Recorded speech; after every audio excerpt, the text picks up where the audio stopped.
Nistennew forsi fadal jidħol xi ħadd. X'tagħmel ix-sharing irid jafu wieħed jibda liħor naħseb. Iwa. Għas-soltu.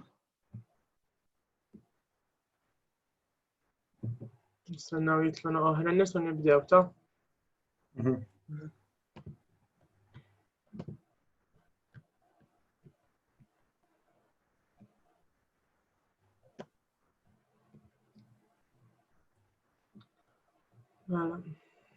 Okay, good afternoon everyone. First of all, I would like to welcome you to this year's Majors Talk. For those that were with us before, welcome back. And for those that have just joined, welcome. First of all, we would like to notify that this session is being recorded and will be posted in the private Facebook group of ASC controlled by ASCS for those who were not able to join us today. The idea behind this talk is to help first-year BCom students make a more informed decision when it comes to choosing their majors. First of all, today in the session we shall be discussing economics and accountancy, and I would like to point out that if you have any questions, you can ask them anonymously in the Q&A box. Secondly, I would like to thank Dr. Philip von Brogdorf and Professor Peter J. Baldacchino for joining us, together with Maria Spiteri and Jeremy Scicluna for joining us as well. To start this meeting, we can kickstart with Dr. Philip von Brogdorf, who is the head of the Department of Economics. Thank you. Right, can you all hear me? Okay, fine. Obviously, we'll be referring to year 2. Now, obviously, you have had your first year experience in terms of economics, introductory economics. Some of you actually might have had either intermediate or advanced level economics, so it might have been a repeat in parts. But specifically in year 2, we cover more technical subjects. I think, first of all, we look at, again, building on the introductory micro and introductory macro by looking at intermediate micro and intermediate macroeconomics. Obviously, they are more advanced, and again, they are more mathematically based now than your introductory micro and introductory macro. And of course, this is, again, if you look at semester 2, you do have a unit actually on mathematics for economics or mathematical economics, which actually prepares you actually for the use of mathematics in economics in year 3 and obviously hopefully in the honors program that is year 4. Of course, as I said, these are more advanced units, and clearly you have to cover more ground, not necessarily more ground, but certainly more technical ground, both in terms of micro and macro economics. However, I can say that the lecturers covering both these units are both very helpful, and clearly, obviously, I think they will lead you successfully to complete these units.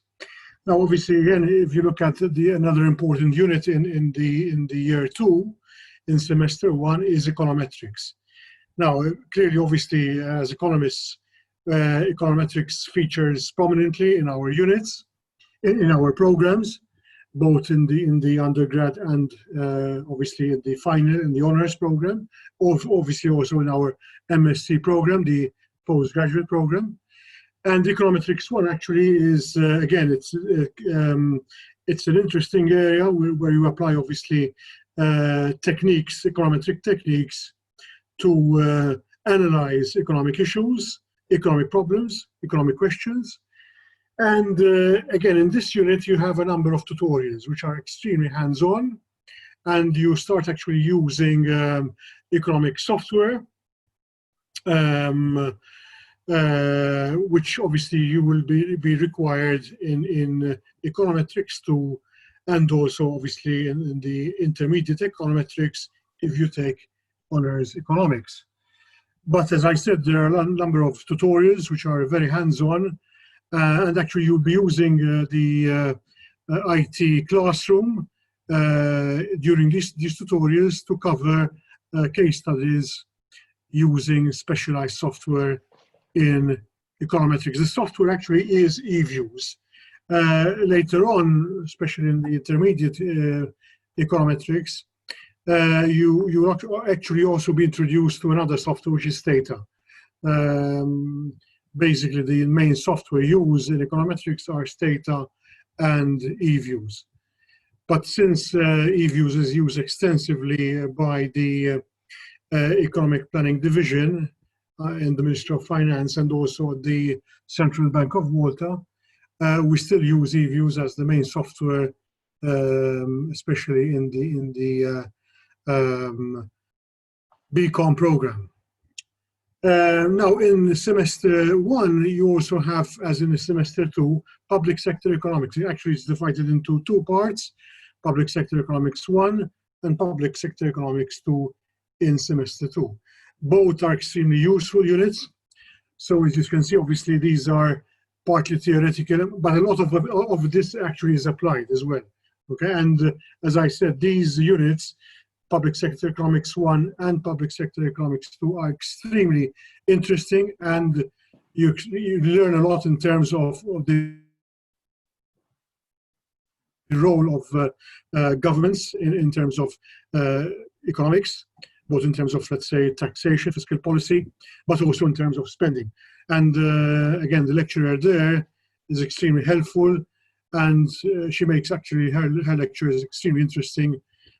So you'll definitely enjoy these units. If we go to semester 2 now, in semester 2, because obviously in semester 1 you have a number of optionals, okay, which you choose from. There's a range of options. But these options, actually, none of them are economics. So you have a compulsory units in economics. In semester 1, there are 4 actually: intermediate micro, intermediate macro, econometrics 1, and public sector economics 1. And then a range of options in terms of semester 1. Now, if you go to semester 2, there you have 2 compulsory units in economics. As I said, you have Public Sector Economics 2, which is obviously a continuation of Public Sector Economics 1 from semester 1. And then you have Mathematical Economics. Again, this is applying mathematics to economics issues, case studies. I have to say that most of the economics we cover are applied, though of course there is a grounding in theory. And this is one of them, actually. This is where we apply economics theory to specific cases. So again, this is extremely useful. Whether you take economics or not in honors, it is extremely useful to have a grounding in the use of mathematics in looking at economic issues. And obviously, if you take economics, especially in the honors, you'll find this extremely useful as a preparation for more for units which require a mathematical basis in the honors program. We do have, however, in this semester 2 elective units covering economics. And again, these are applied units, very interesting units. You have Introduction to Political Economy, which, as I said, is an elective. And again, looking at issues of political economy, again, with the role of government, not in terms of the areas covered in public sector economics, but mainly looking at public choice and public choice theories. And then there is also a second elective unit, which is actually the economics of social policy. And then obviously, as the title goes, it is focusing on social policy aspects, but obviously from an economics point of view. For instance, looking at issues like housing, pensions, etc. Again, obviously, this gives you a flavor because, for instance, in the honors program, then you go into more detail in terms, let's say, of economics of aging, where we look at pensions and the impact of pensions in terms of public spending, commitments, etc. in more detail. But this gives you, as I said, a flavor in terms of social policy aspects from an economics perspective. So those actually would be the units or electives that are actually ECN or economics units, etc. Again, obviously, there are other units, optional units, which you may choose, obviously, but that's up to you.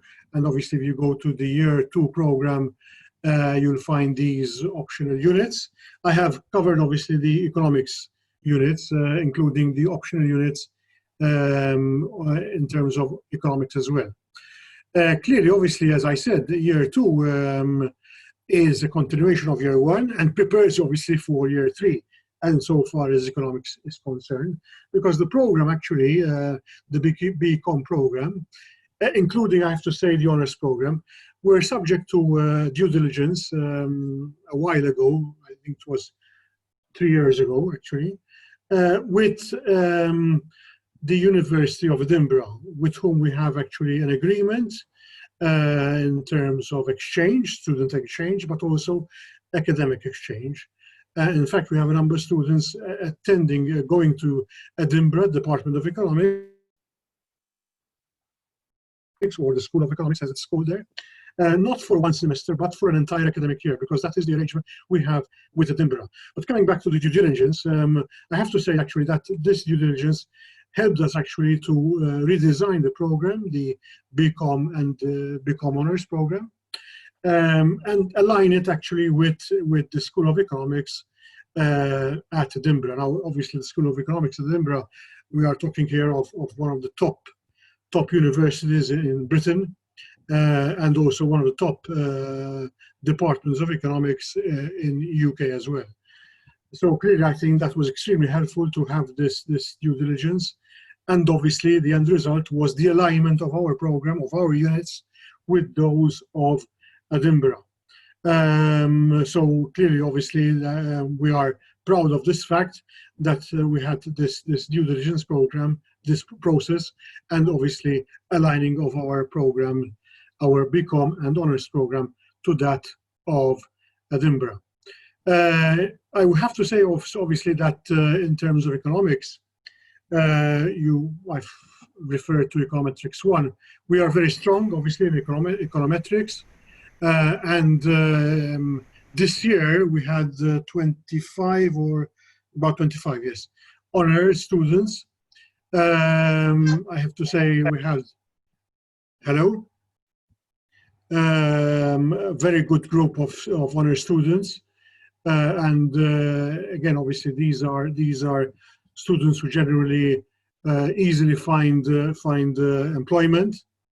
And they go on, obviously, to do the masters, both in here or abroad as well. And I think this is extremely useful information, because actually the honors year is extremely crucial, I think, for those taking economics, because it prepares them extremely well for the master's program, whether it's here or anywhere in UK or elsewhere. Anyway, as I said, our students generally find employment, have no problem finding employment, but inevitably or invariably, they also go on to continue their studies either here or abroad. Okay, that's as far as economics is concerned.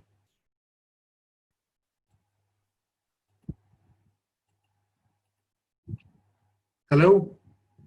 نحسب وهل Well, sorry, I'm here.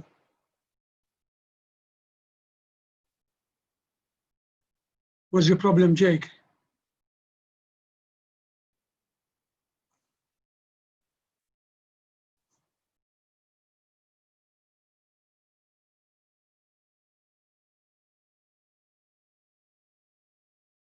Hello? Hello? All right, يستمعوا Hello, نحسب كنا technical difficulties نحسب. I see. Meta flima punt, issa mandu ngħidx Sal-aħħar smajtek tama, Eħe, sal-aħħar minuti. Ġifiri cover, lux hekk allura. Jekk jidher kafet, però naħseb li saqsi xi mistoqsijiet naħseb.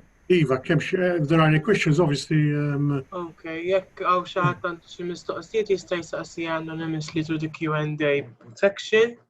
Forsi nħallu ftit. I hope I covered all because I didn't know actually that If there was anyone a disconnection at some Għadċet stage. tajtu, jistgħu jitfgħu fiċ-ċett, ġifieri. we have a Q&A section. Anyone that needs to All right. ask some questions Tajjeb, prosit. anonymously, you can do so. Until maybe we have some questions, we can go to Jeremy Shukluna, who can outline to us his experience in economics. Thank you, Jeremy, for joining. And if anyone has any questions, feel free to do so.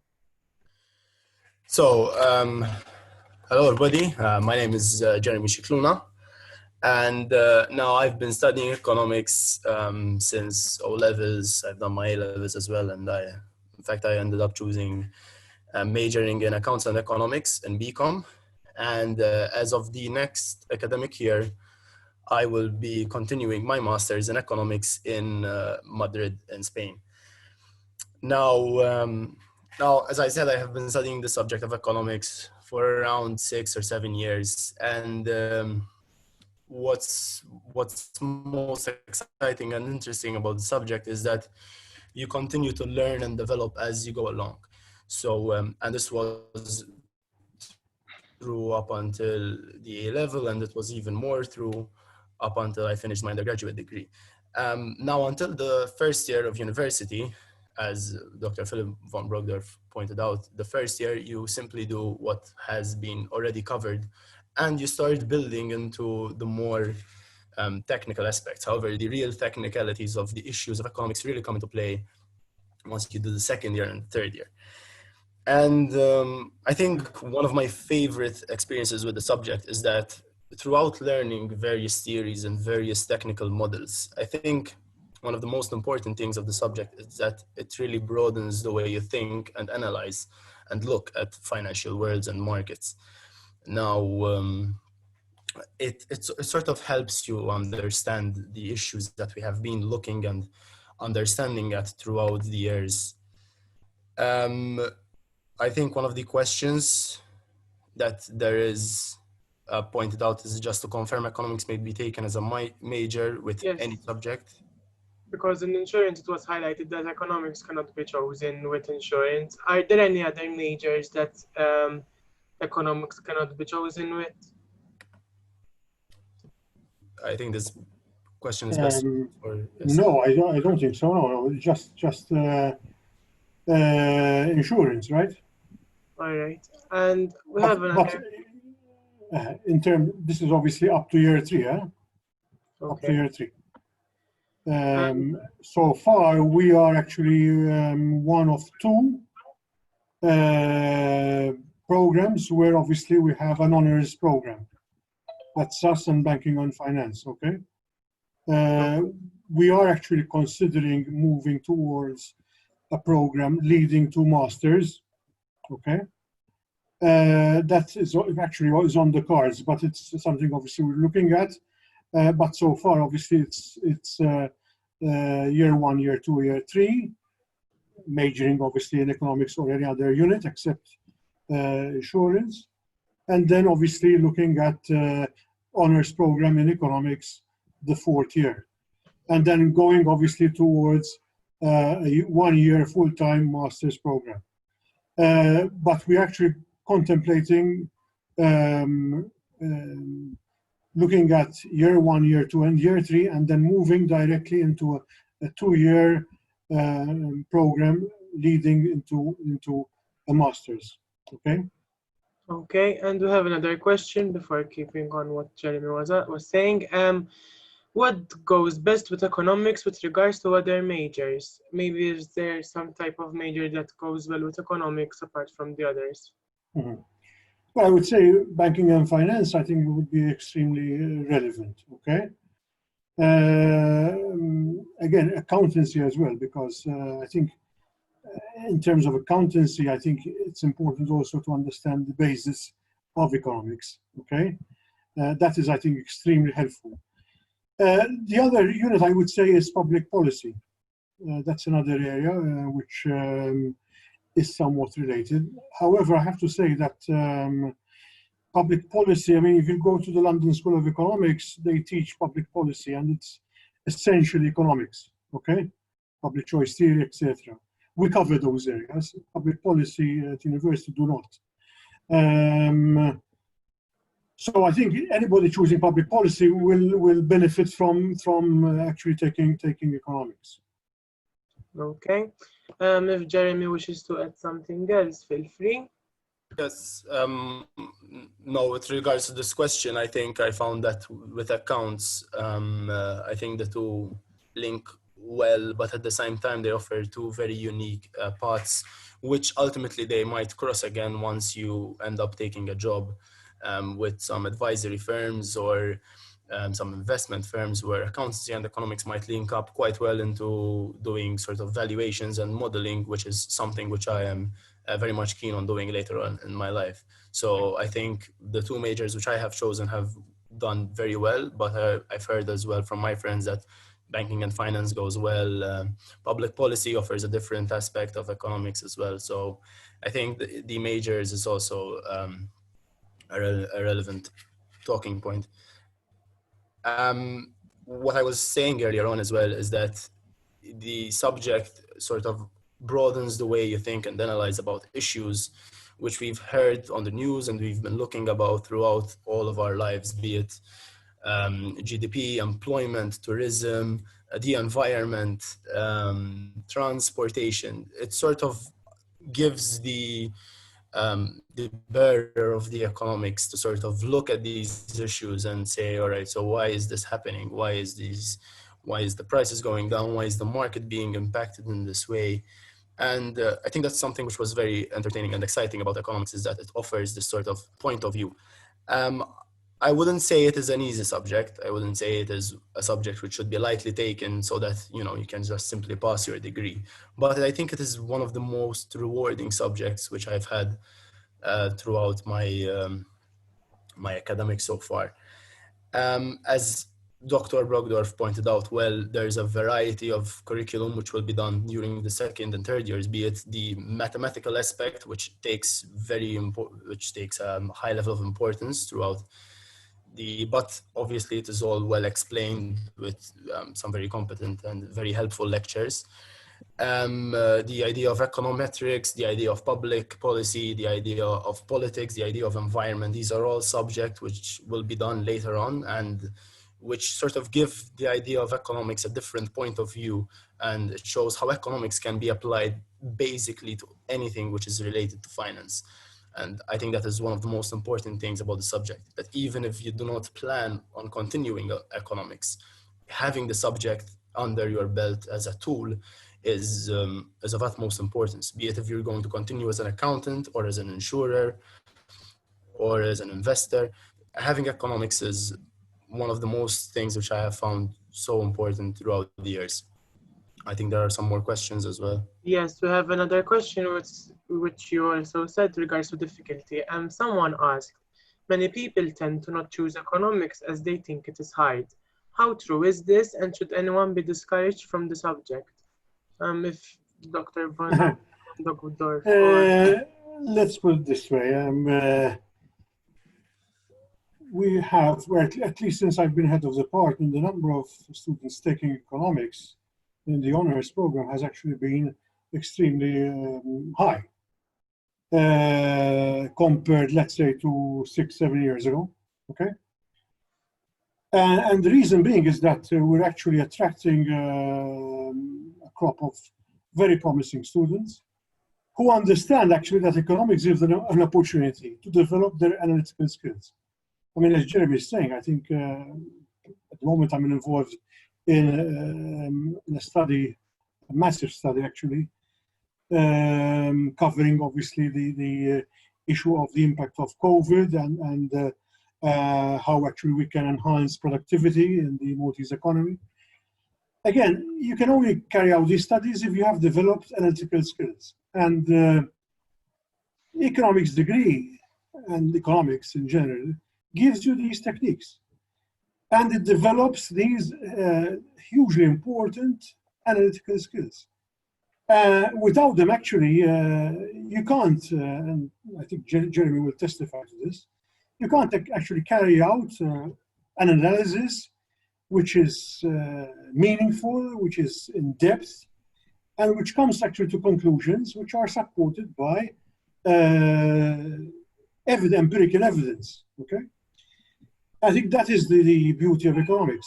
It helps you to develop these analytical skills. And I think this is also clear, I think, in our dissertations. I mean, again, Jeremy can probably say a lot about this. I've, as head of the department, I go through all dissertations, and I can say that we've had top-notch dissertations, okay, in the main. So clearly, obviously, again, that is a reflection of the fact that our students develop these hugely important analytical skills. They can develop a model, they can analyze data, they can actually, obviously, in terms of analysis of data, interpret that data and arrive at certain important conclusions. So I think this is the strength of studying economics. Now, whether it's hard or not, obviously, I mean, there is an element, it has to be hard. I mean, you can't expect, to be this, a piece of cake. But all I have to say is this, that students who go abroad, I myself actually did my master's in Cardiff and then went to York to do my doctorate, 5-year doctorate program. I mean, we've done very well, okay? And all the students I've actually referred to universities abroad have done extremely well. So I think, yes, I think we give them a good grounding, but obviously I have to say that in developing these analytical skills, they can carry them forward and excel wherever they go. So I don't think anybody should give up. Actually, I encourage them to take economics because, as I said, of all the past students I remember, they've done extremely well, even in terms of career. And importantly as well, they can communicate excellently, even Jeremy here can communicate excellently, but also in terms of their analytical analysis or their evaluation of issues, whether they're economic issues or non-economic issues. Dr. von Brogdorf, you mentioned careers. We have a question asking, with regards to jobs locally, are there sufficient job opportunities, please, with regards to economics, obviously? I don't know of any students graduating economics who have not found employment in the last 7 years at least. And the reason being is that what I have just said, that economic students or economic graduates have this important skill. They have developed an analytical skill in terms of using number crunching, etc. And that is, I think, something which employers seek and appreciate, whether it be the Central Bank of Malta or the Economic Planning Division or the accountancy firms and other entities, public sector entities. They are seeking people with these type of analytical skills, especially those skills developed in the economics program. So there actually is no issue in terms of employment. Okay.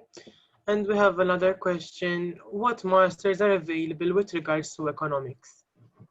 Well, we do have our master's program in-house, but there are many options in terms of economics. Today, actually, more than in my time. But clearly, obviously, then it's a matter of, whether you want to do a master's program abroad. I mentioned the Edinburgh, for instance, or York, University of York, Cambridge, there are a range of universities, London School of Economics, or Madrid as well, or Barcelona, which is again very, very strong in economics as well. So the range is infinite. Today, obviously, because of Brexit, perhaps students might prefer to go on to the continent. Belgium, for instance, Louvain, or the Netherlands. There's Groningen, which is very good in economics. So the range is almost limitless. Sweden, again, the number of universities. Denmark, but it's a matter of choice, really. Traditionally, most of us went to the United Kingdom. Okay, we still have to see how Brexit will impact in terms of tuition fees. But a number of past students went to Edinburgh as well. As I said, with whom we have an agreement. And apart from obviously some of them went for a full year, some of them went to do the masters, and they've done extremely well. So the range is almost limitless. Okay, so thank you very much, Dr. Philip von Brockdorff and Jeremy, for your time. Now we can move on to our second talk, which regards to accountancy. Here we have the head of department, Professor Peter J. Baldacchino, that will be speaking about accountancy himself. Okay, Jeremy, I can leave yes. now, okay? If nothing pops up with regards to economics, I think if you... Okay, all right. Sorry, Peter. That's okay. all right, no problem. All right. I Thank you understand. then, okay. Thank I you. wish you all best of luck, okay? Okay. Thank you for your time. Bye. Bye-bye. Okay, good afternoon. As you know by now, I think accountancy is the biggest department in FEMA. It's almost half the students go there. There is a reason why accountancy is popular. And mainly it's because of its flexibility. There's so many different places where you can go and work, and not just that. Accountancy, the way it's taught at university, has a solid backing. It's not, I happen to be, besides being the head of the department, I'm also the chief regulator, the chairman of the regulator. And I can tell you that accountancy, as it is taught at university, is very much sought after even in other places. A good number of our graduates go abroad to work as well after graduation, besides, of course, working through graduation. Let me give you the picture of accountancy. Accountancy is a profession which has exploded. I remember the time when I think my warrant number was something like 50. Now we're around 4,000. We are all getting more and more accountants every year. And tomorrow, for example, we'll be finishing off, hopefully, the results of this year. There will be 90 masters finished. The other two are the supplementary, but so that will be 92 this year. Hopefully they will pass in the supplementary. Just people might ask, why does it take 5 years?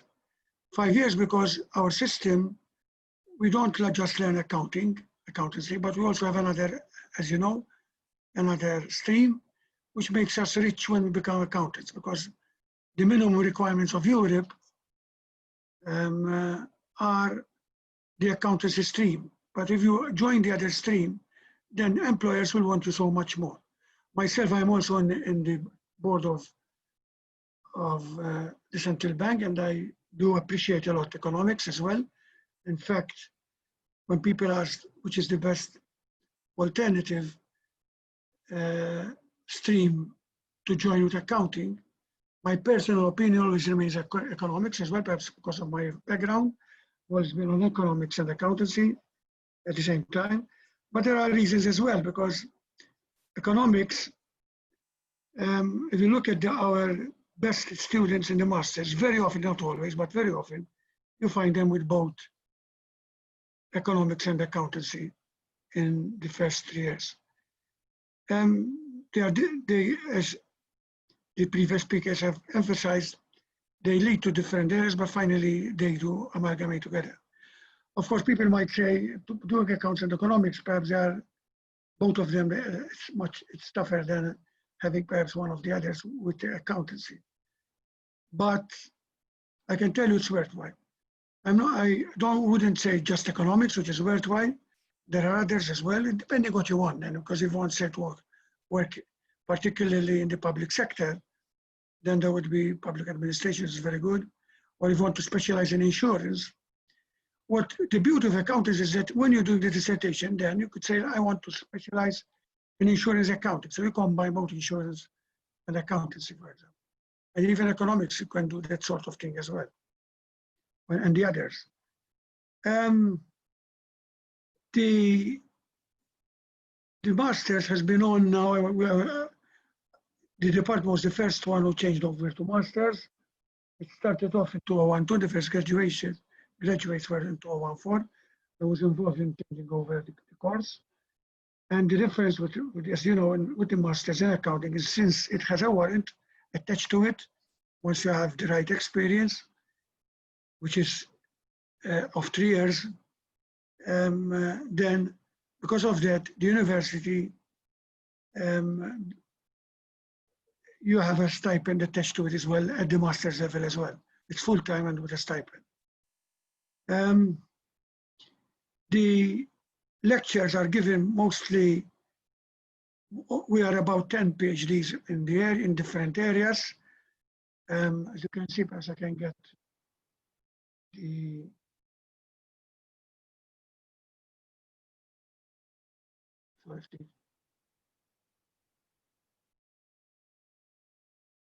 brochure.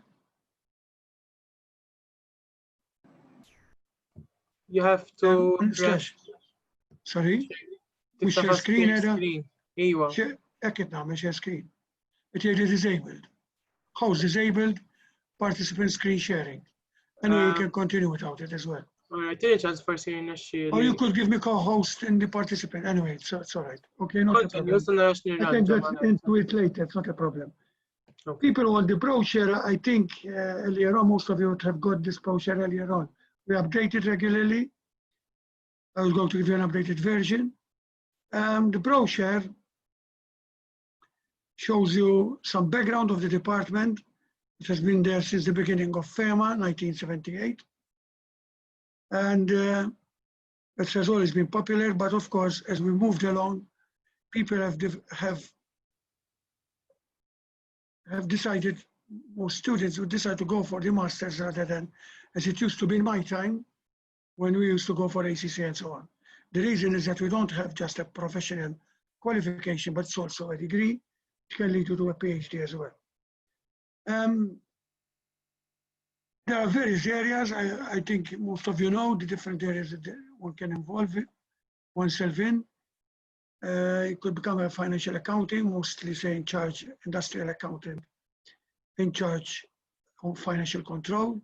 One could go, most people in fact, go with audit firms to gain experience, professional experience with practitioners. Many people start the career from there, but you don't necessarily have to start from there. Keep in mind that the experience you need is 3 years, but you can get up to 2 years before you finish off. So if you've done proper experience on accounting until you finish off, by the time you finish off in year 5, then you only have 1 year of experience to do. Typically, however, most jobs that they give you in year 2 and year 3 do not count for experience. So most people in year 1 and year 2, year 3, they start from year 3, year 4 and year 5, and they gain, most people, 1.5 years of experience. So that gives them another 1.5 years of experience in order to get the warrant after the degree. Sorry, Harwaf, Professor P, well, Yes. you know, if you wish to share screen to show yes, the brochure. Yes, I can go to the brochure, show you some things. No, it's supposed. Not much, really. Yes, okay. I can do it now. Yes.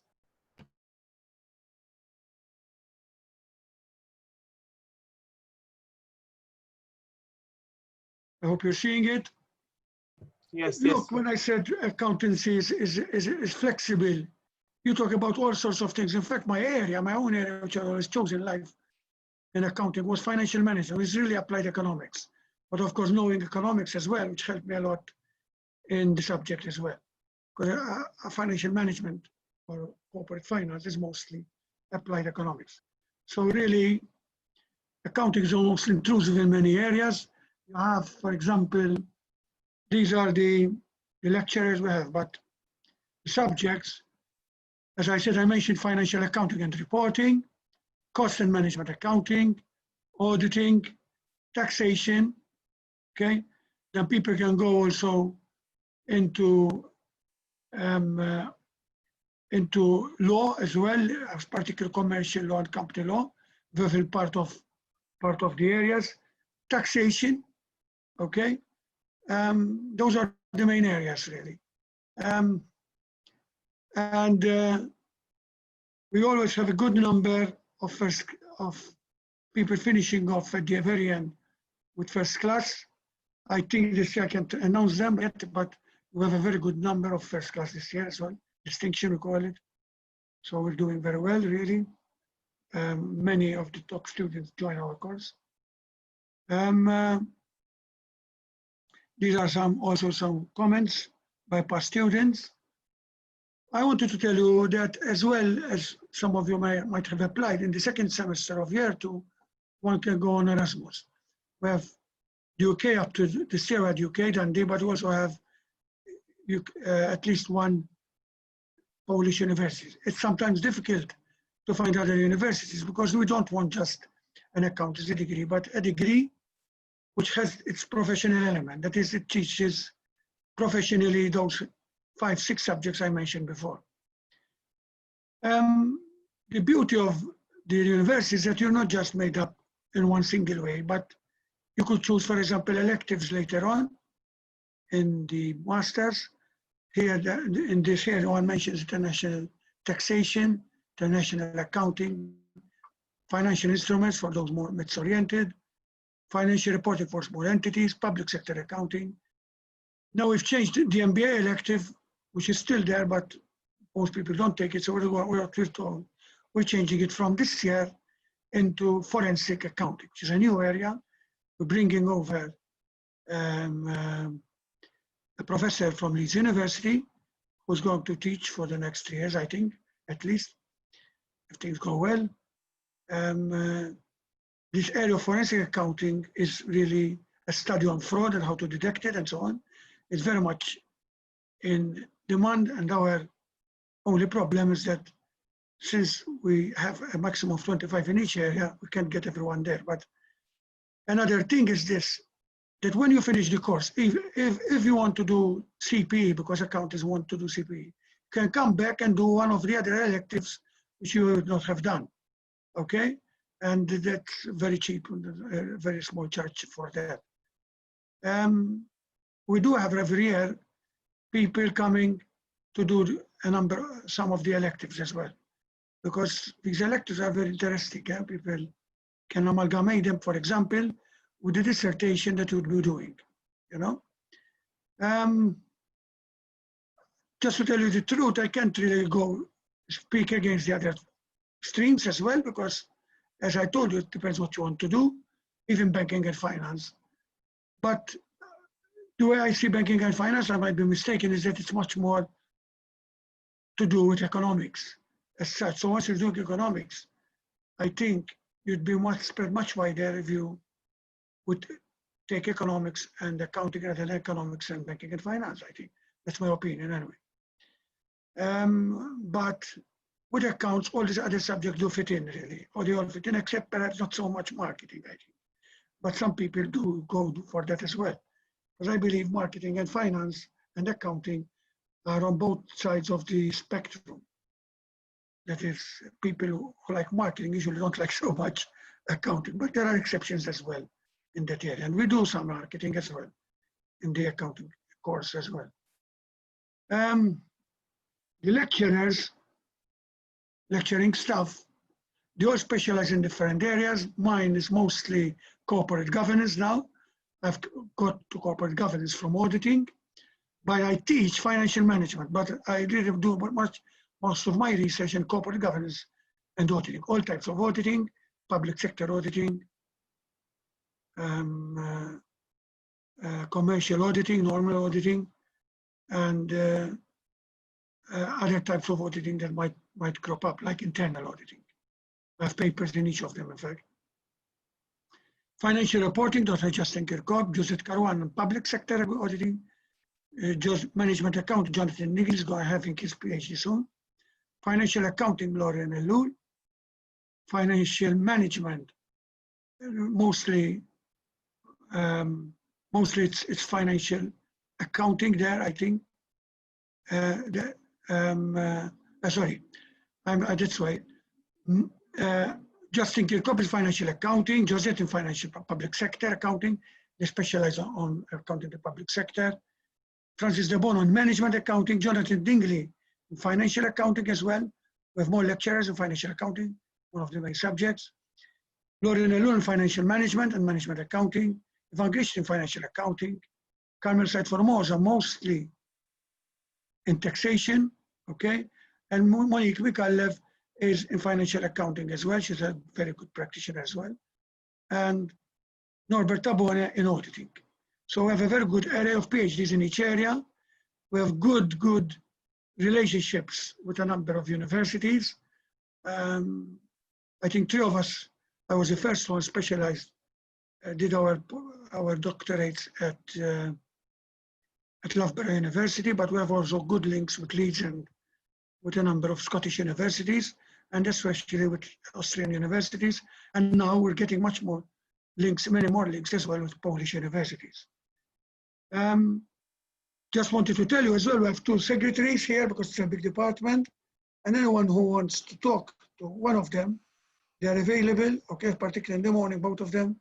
So I have the telephone numbers, you can ask anything you want there. I think I've talked enough. What I would like, looking forward to is answer any questions you might have. About this, about anything in the course. Yes, if anyone has any questions, you can do so by in the Q&A box. If we can move on to Mara Spiteri, who will speak about her experience within accountancy. And just to point out as well that Dr. Robert Zuban will be joining us as well to give us his talk with regards to banking and finance. Mara, you can speak. Hello everyone, good afternoon. By way of introducing myself, my name is Mara Spiteri. I chose insurance and accountancy as a major. I am currently a 4th-year master's in accountancy student, and today I will be discussing the accountancy major. First of all, if you want to pursue a career in accountancy or finance, I highly suggest you to take on this major. Looking at the study units, in year 2 you will have 4 compulsory units in semester 1, and 2 in semester 2, which consists of different areas such as business management, law, and management accounting. With regards to semester 2, you will have the study unit about costings, which is 8 credits, which will serve as a foundation for management accounting. A word of advice, if you opt to study for a master's in accountancy, study hard for this unit so you'll be able to achieve a high average due to the high credits the study unit holds. In 3rd year, semester 1, you will have study units on auditing, law, specialized accounting, management accounting, and taxation. These subjects are very essential if you are currently working with an accountancy firm, like myself, as you will be able to apply what you studied. Another important point to mention is that in order to pursue masters in accountancy, and this is important, you need to take on this major. All in all, this major is very vast. It gave me the opportunity to appreciate the different areas in accounting, whilst also providing me with essential skills such as presentation skills, teamwork skills, and time management skills. And furthermore, as you can see through posts shared on LinkedIn or Keep Me Posted, most of the vacancies are based on accounting, not to mention the different types of jobs that you can apply for, not only as an accountant, for instance, but even in other lines. such as taxation and finance. That is from my end. If you have any questions or you would like to let me share my material with you, let me know. I strongly encourage you to take on this major as it would open many doors for you. Perhaps I want something to add. If there are no questions, are there questions? No, for now, no questions have Yes, been just asked. wanted to add as well that we take special care of the masters, all right? It's 1.5 years of teaching and lecturing, and the last 6 months to emphasize more on the dissertation. We have specialized supervisors on each area. And we, besides the 10 lecturers I mentioned, we have a cohort of about 60 part-timers, all practitioners, mostly from the big 4 firms, who help us. So in most subjects, you find an academic and a practitioner teaching you. We like this good mix between theory and practice. I do sincerely believe that theory on its own could be a problem, and practice on its own could be a problem. It's when you mix them together where the fire goes, you know? Exactly. I hope I mentioned people moving from BCom to masters need to get at least 65%, like most, not all, but most other streams at FEMA. Okay? Really, accounting at university gives you more because, say, of the electives, because of the more emphasis on Malta as a financial center. So we talk on things much more on company law than in say, in the ACCA exams, much more than that. And because of the dissertation, where it's a very good academic exercise, where people learn how to tackle a problem and tackle it in a professional way, okay? We do, in fact, publish, I mean, last year, I finished 4 dissertations, for example, myself, and all 4 have published, me and the student, each student, we've published all of them. I tend to publish 3 of this year's dissertations as well, those was finished. So we're having a very good level of standard. Keep in mind that it's highly recognized abroad as well, because we are a sovereign country in Europe, so people with a warrant after getting degree would only do 2 exams in another European country once they have the warrant. They have the warrant and the certificate in auditing. You can only sit for, say, in France, an examination in auditing and another one in tax. And you know, like people coming from abroad, in other European countries who are already auditors, that's the only thing we require out of them, to sit for 2 exams here. You can sit for them either at the university or as part of the professional courses. I hope I've covered most, at least, of what you would have liked to know. Okay, but anything you want to ask, please ask. Yes, we have a question. One of them is, would you not suggest choosing majors marketing with accounts? No, I'm not saying that. I'm saying typically the makeup of men is that, from my experience, that they don't take them together. But yes, there are people taking them together. You do need marketing, especially if you are going as an industrial accountant, an accountant in companies. Marketing is a very important subject as well. But I think it depends on your career. If you really want to move into industry, I think a marketing is also very helpful. You know, it's also very helpful. Really, the combination works as well, that one. Okay, but to tell you the truth, technically, the nearer to accounting, technically would be economics, and then next one, banking and finance, in my opinion. Okay, so of course, some people take management as well. You want to move on into management, but I believe management, you could also get it later on by an MBA or something of the sort. And with regards to insurance, maybe? Insurance is also a thing of its own, because it's good, insurance, but if you want to specialize in that area, you know? The problem with insurance, the issue with insurance is that there are not so many people who are insurance specialists. So if you're an accountant and an insurance, you are one of those people who will be greatly requested, you know, in employment. But that doesn't mean that the others are not. The thing is, especially abroad, there aren't many people who are specializing in both. Just keep in mind as well the other stream is important that you take, because you might decide later on to come and specialize in it as well. Say you're in your middle age, you want to change from accounting to marketing.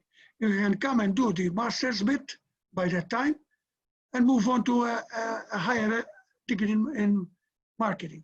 The BCom streams, as long as you get the minimum marks, they will also always be available for you to come and specialize in both. So you can get 2 masters.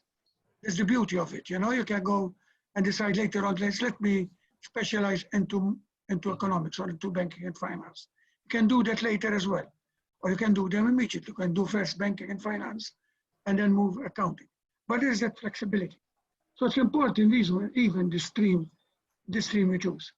What I'm saying is that FEMA, all the subjects of FEMA, one or another, help you in accounting.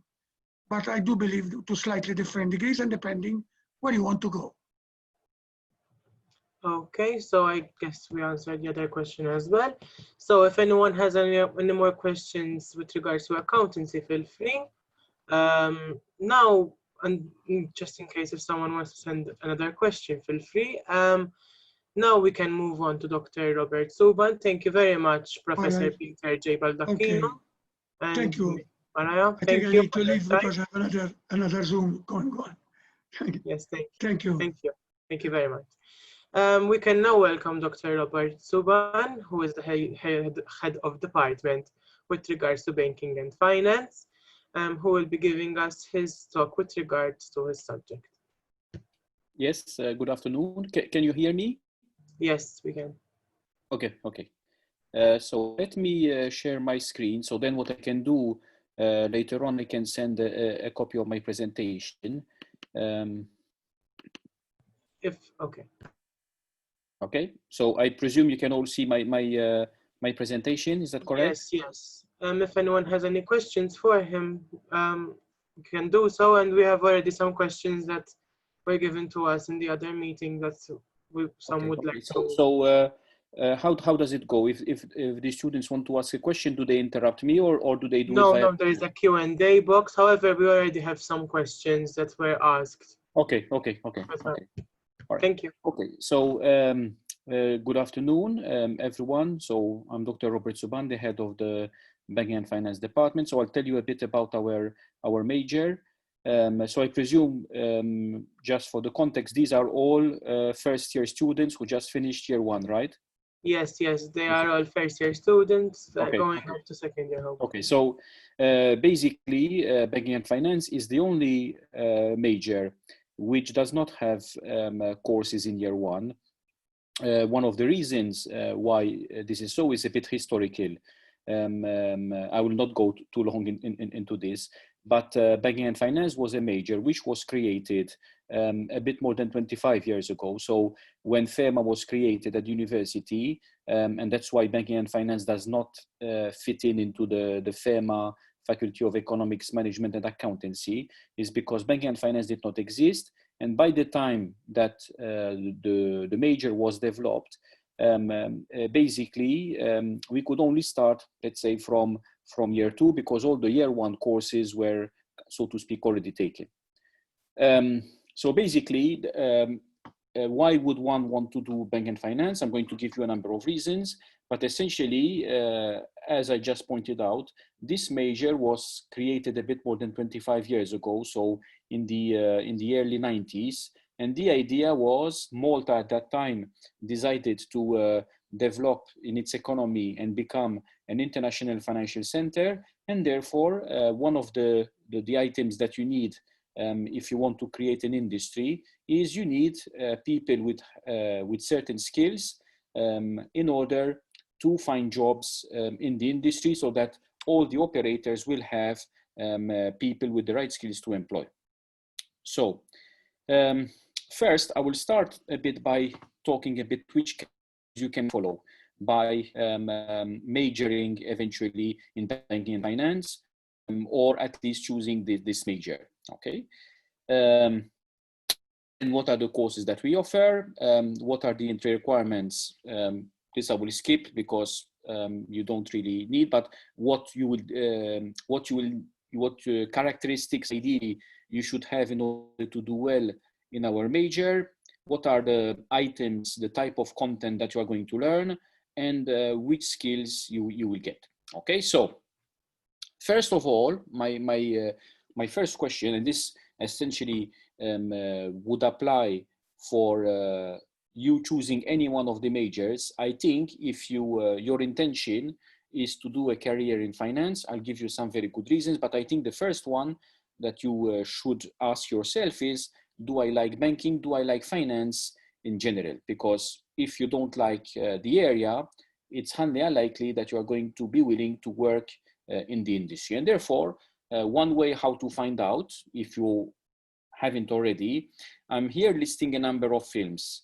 I could, actually the list could go on longer, but these are typical films which portray a certain aspect of the industry. So sometimes there is some fraud, some, let's say, a dark aspect to finance. So some of these films are about that dark aspect. Hopefully no one will go there.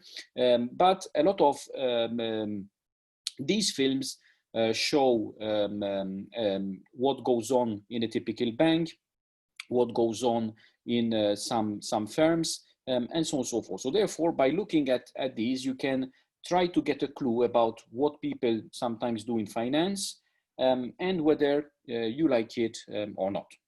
So one of the reasons why I think finance is an attractive place to work is that the labor force survey, I don't know if you are aware what is the labor force survey.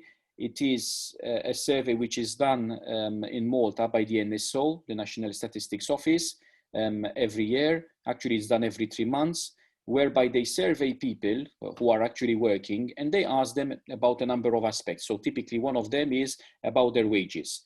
And for quite a number of years now, the finance sector is the one where on average wages are the highest. So definitely a place where wages are going to be higher than average and the highest possibly is the finance sector. So a good reason would be because I will on average earn more money, definitely.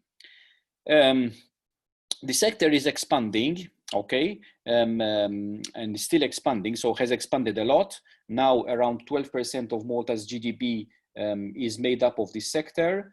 I think there is further growth potential going forward, because the industry is very inventive. The industry is going through a lot of changes, especially now with fintech, so trying to use technology in finance area, and so on. Most of the people, let's say, when we started banking and finance, one of the major employers were banks. Banks are still running after my graduates. They still constantly contact me to ask me to send CVs or to make job adverts. However, nowadays, the type of firms that employ people who have banking and finance is much more varied. So we have investment companies like hedge funds and so on. Even the accounting firms, the big four, now they have a very big advisory practice whereby they advise banks. They have a risk management practice whereby they also need our type of graduates, and also typically people working in what we call compliance or similar to compliance type of work. Okay, so therefore the array of jobs is very diverse, all the time getting more diverse. So now some of the graduates even went into some of these fintech, new fintech companies. So we have a few cryptocurrency firms here, and so on and so forth. So therefore, these people keep on finding these jobs, and therefore there is a very, very wide choice of people who are still looking for graduates. And even though we had the COVID crisis, still I have employers contacting me to provide adverts to my students. So if we look at the COVID crisis, this is a sector which definitely was not impacted so much. Okay, so here I list some of those. Okay, possibility of working abroad.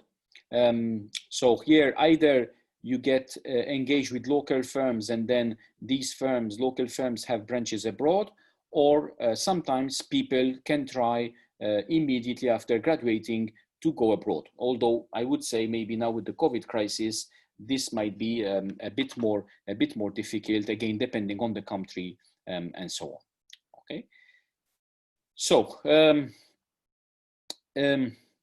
now, one of the reasons why you might want to do one of our degrees is because although with our degree you are not going to get a warrant like the one of accountancy, you are going to get a special degree because MFSA, which is the local financial services regulator, for certain type of jobs, you need to have certain qualifications. So here I provide you with the link. Okay, you can go on the MFSA website and you can see for certain position descriptions what are the degrees that they accept. So therefore, let's say if you do come up maybe with the marketing degree and you try and you want to go to do the post of portfolio manager, they will not accept it. Okay, so therefore, it's not exactly fully like a warrant. Okay, but it's something which is fairly close. So therefore, and normally these jobs tend to be a bit more technical, and therefore, because there will be a smaller pool of people who are available to do these jobs, the wages will tend also to be higher. Okay, so this I will not, I will skip. Okay, just to let you know that we have a master's. So after we do the honors, so basically from year 2, you can choose banking and finance as one of your majors. To get the full banking and finance degrees, we still have the 4th year. Okay, so presumably some of the other majors you have heard, they do you go until the end of year 3 and then you go straight into a master's. We still have year 2, year 3, and then after the Bachelor of Commerce, if you have an average of 65% or plus, you can choose the banking and finance as an honors. You do another year, and then from then onwards, you can do a master's, and we have the master's in banking and finance locally, which is also provided locally. So rent requirements, okay. So what do we learn? What type of content are we going to cover? Okay, so here I mention some courses. Okay, so essentially some courses related to regulation. Okay, so the financial markets is subdivided into a number of parts. You have banking, you have insurance, you have investment firms, and therefore there are a number of rules which are different depending on the type of firm. So you'll go a bit, quite a lot into this regulation. Okay, and as I said, a lot of jobs are precisely linked to what we call compliance type of functions. So making sure that you comply with these rules. For example, these rules will tell you how often you have to produce a certain type of reports according to certain formats. So you'll be very familiar with this type of work. Then obviously we look at various aspects of finance, and one of them is investments. Okay, so again here we have a number of courses related to various aspects of investments, trading. We use Reuters, so we have a database which is Reuters, and we have a lab in the FEMA building, and there is a particular course, for example, where they teach you how to use Reuters, how to extract information from Reuters, and so on and so forth. You will learn portfolio management. So these are all skills which are important in the investment industry. Some courses on risk management, banking, international banking, and also financing of firms, in particular large firms. So I think the course is very varied. We try to keep it up to date as much as possible by sometimes removing or revamping older courses, introducing new courses. So for example, we have now in year 3 a course on cryptocurrencies. We have some courses on algorithmic trading, okay, which are essentially trading based using computers. and so on. So ideally, besides liking the area, what do you need to do well? So finance, after all, and banking is still a lot about numbers. So therefore, being good with numbers will help you, will make it easier. So a number of these courses that I just mentioned, typically part of the assessment and part of what you will do will be using some formulas and making some calculations and so on. Although the mathematics that we tend to use here will be fairly simple. So we don't use very sophisticated stuff, sometimes additions, multiplications, and so on, but you just need to apply it in the context of finance. So I think my experience have showed me that people who are good at maths tend to do better. Having good English will help you.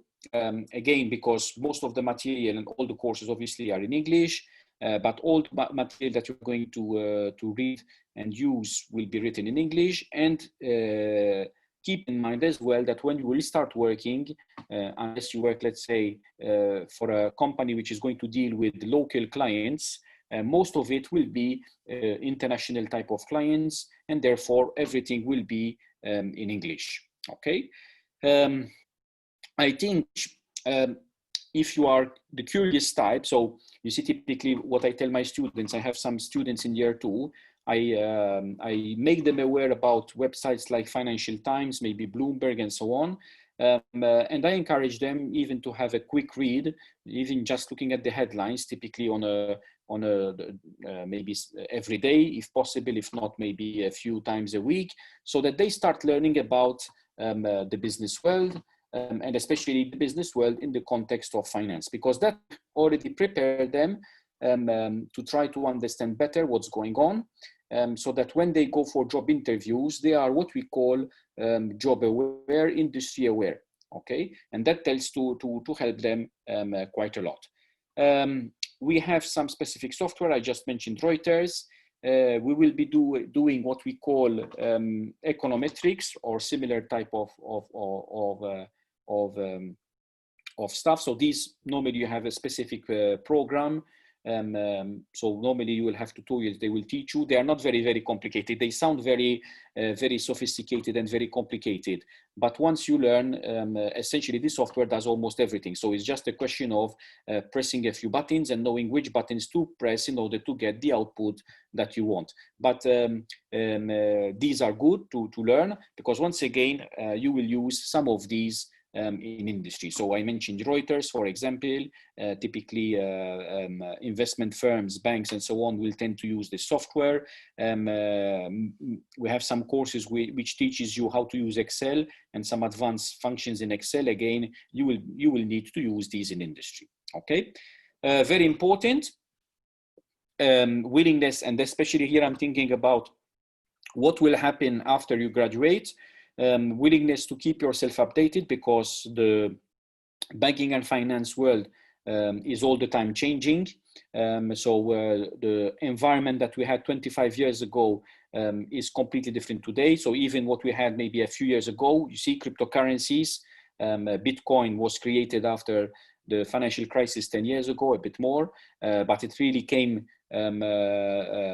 much more prominent a few years ago. Fintech is still at its infant stages, and so on. So therefore, you can see that the industry is all the time going through a number of changes, and therefore you will need to keep on updated. Okay, and I can guarantee you that whatever job, whatever area you're going to work with, whatever you'll start, you will see that in a few years' time, you will be doing things differently, and throughout your career, you will be changing. Yeah, so you must be willing to embrace this change, and so on.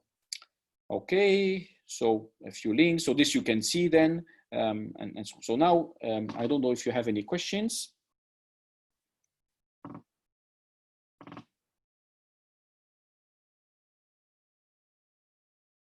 Hello.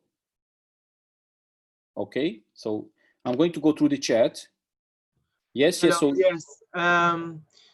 So what were you saying, please? No, go ahead with your questions. Questions.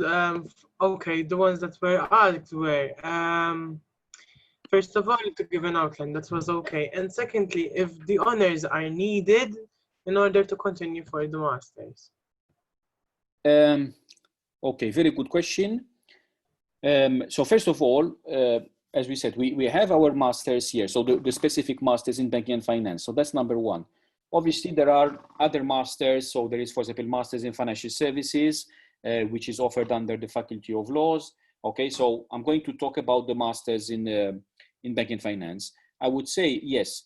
And the reason why is because in year 4, you are going to do a number of courses, especially those related to financial econometrics, and you will need, so these are, you are going to learn advanced skills in doing research using financial econometrics, and you will need these for the dissertation of the masters in banking and finance. And therefore, if you don't have these, you are going to have huge problems when it comes to do the masters in banking and finance. Now, if you tell me, I intend to go abroad, my answer would be, let's say, the better quality universities, they do not accept our students unless they have the honors year. Okay, so for them, having a 3-year degree is not enough. They will want, because typically they will want to see the content of the program, and they will ask them to have an honors degree. So most universities, and the serious one, will tell you, and you will see entry requirements, you will require an honors degree. Now, there are some universities which, for whatever reason, might accept people who have a 3-year degree, 180 CTSs, even though it's not an honors degree. But my recommendation would be, and so this is something fairly personal, is if you're going to spend some money and go to the UK, and typically you see masters, finance masters are in the region of around 20 to 25,000 sterling. Okay, so that's just tuition fees. So basically, if you want to go and spend there 1 year in the UK to do a master's, it will cost you something around 40, depending again whether you are in London or in some other city, between 40 to 50,000 euros. So if you are going to spend that kind of money, I would tell you, try to go to a better quality university, because otherwise you will be, so to speak, a bit wasting your money. Okay, so therefore, the good ones only will accept an honors degree. Okay. We have another question. Yes, sure. Does the combination of risk management and insurance and banking and finance together normally offer good job prospects upon graduation? Yes. So if you had to ask me which is one, maybe the most complementary one to our major. So typically, apart from the banking and finance major, we have a lot of people doing accounting. And I would say accounting is a bit, from some aspects, especially when we deal with companies, the other side of the coin. Okay, so accounting will help you to a certain extent understand some aspects of finance, and vice versa. You will understand some concepts in accounting better if you also have banking and finance. Then people tend also sometimes to combine it with economics and with risk management and insurance. Okay, noting that in banking and finance we have a number of risk management courses. Okay. Someone is asking me about marketing. Yes, some people also combine it with marketing, because remember, a lot of investment firms, especially banks and so on, they have to sell their products. So when I say they have to sell their products to their clients, and therefore the marketing function is usually extremely important. And here again, whenever you sell an investment product, the MFSA typically will need to approve your advert. So I cannot come up with an advert and then simply throw it on the newspaper or online and so on. I need typically to have that approved. And again, for example, if I do an IPO, I'm going to sell shares, I need the prospectus to be approved. So therefore, all these things mean that some people will want people with a marketing background, but with also a background in banking and finance, because it will make it easier to understand all these aspects. Noting that, as I said, most of the people choose these three other majors, so insurance, accountancy, and economics. We have a few with marketing, but not so much, okay? But sometimes not being a lot of students with those two combinations will make you rare, and therefore may be more attractive to the prospective employers. Okay, if we have any other questions, we'll wait to see if anyone will ask another question. Other than that, I wish to thank you, Dr. Robert Zuban, for your time as well and for joining us. On the whole, if there aren't any more questions, I think that we can conclude this meeting today. I would like to thank you again, Dr. Robert Zuban, together with Jeremy Shikluna and Mariah, together also with Dr. The head of the Department of Accountancy and Economics as well. Thank you all for joining. And we have another question with regards. So the masters, yes. For the moment, the masters. So we have an intake. So the masters is 2 years, and then the third year is just the dissertation. Okay, so it's a part-time course, part-time evening course.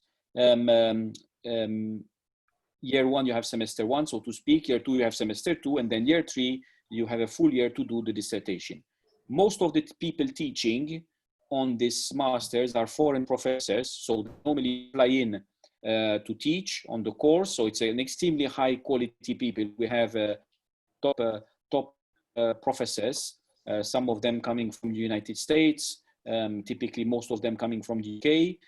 Typically the program would be they would fly in, they would deliver their course over 2 weeks. So typically they would, let's say, fly in first week of October, and you would have quite an intensive week where you would meet every day, and then you have a number of days or weeks without anything, and then you have a second visit, let's say in November, and so on. So therefore, it tends to be quite intensive when the foreign professor is here, because you meet every day. But then you have some weeks where you are relatively free to do the work and so on. Okay, so I would say it's quite a challenging masters because it's quite demanding and so on. And these being foreign professor, they tend to be quite demanding. But then, so there is a steep learning curve. It will be difficult. But then obviously you will have learned much more, and this will make you very attractive for the industry. Typically the people, after they do the masters, they accede to these jobs where the MFSA is more demanding, and typically these people typically start making 50,000 euros plus per year, if not more, obviously. Okay. Okay, so if we don't have any more questions, I can that we can bring this meeting to an end. Thank you once again, Dr. Robert Zuban, for joining us, and thank you to all those who have stayed for this talk. I hope to see you all tomorrow at the final talk, which will take place, where we will be discussing management, marketing, and public policy. Other than that, thank you for joining us, and have a great summer. Yes, good luck, and I will send you the presentation to that email. Will do, and I will post it on the group. Okay. Thank you. Thank you, and good luck. Bye-bye. Bye-bye.